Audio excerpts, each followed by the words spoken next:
One last look. Where is he? A firm, calm voice echoed outside the hospital ward. A woman in a suit hurried in, capturing everyone's attention. She was a well-known figure in the city, but it was rare to see her so flustered and red-faced. Guided by a nurse, she passed by me and stopped at a bed shielded by pink curtains, taking a deep breath.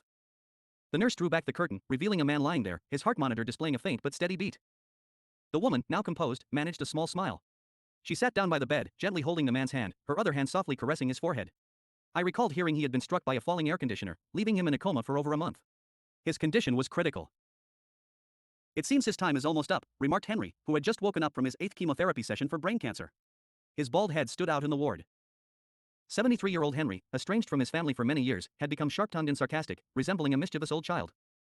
Hey, it's not nice to say that in front of family, I softly chided, patting the patient record in my hand.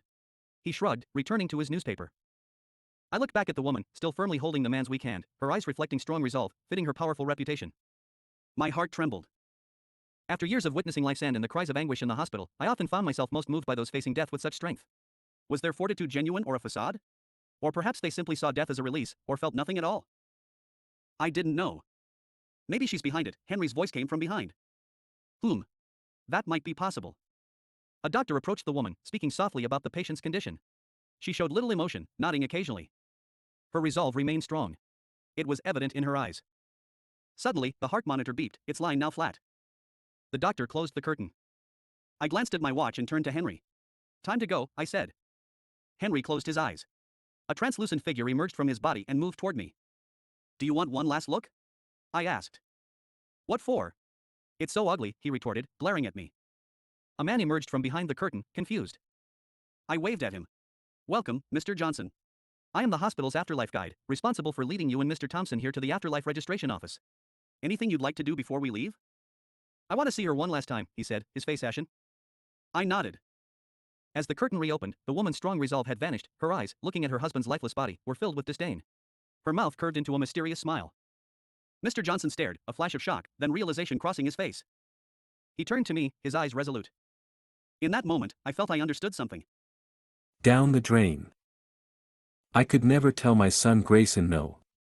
So when he asked if he could go jump in the puddles out in the storm, I said yes. The rain pounded the roof. It was a real downpour. I looked out the window to check on him. He was dancing and laughing in what had become a small river in the street. The current swept him off his feet and dragged him to the storm drain. He clawed helplessly at the cement as he was sucked down. Watching my son die was the hardest thing I ever did. The second was telling my wife. After that, I was drinking a lot. Hungover almost constantly.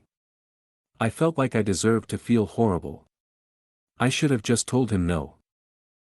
My wife didn't talk very much after that. I would find her huddled over the kitchen sink, as if about to vomit from grief. She would take hot showers for hours. One day, a little nauseous, I stumbled to our master bathroom to hug the toilet. The door was closed, my wife was in there. But I heard her talking.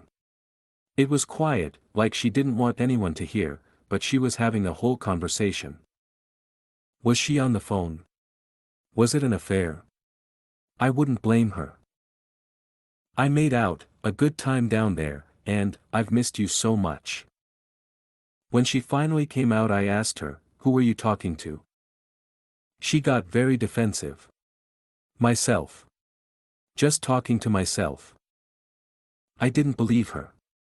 Curiosity got the better of me. I procured a nanny cam and hid it in the bathroom. Maybe uncouth, but she was my wife, and I was worried.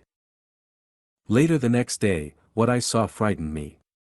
She turned on the shower and spent an hour with her head in the sink, whispering down the drain.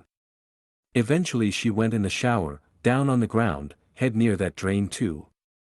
Chatting away. Did she think she was talking to our son? This delusion had taken hold of her. Did she need a doctor?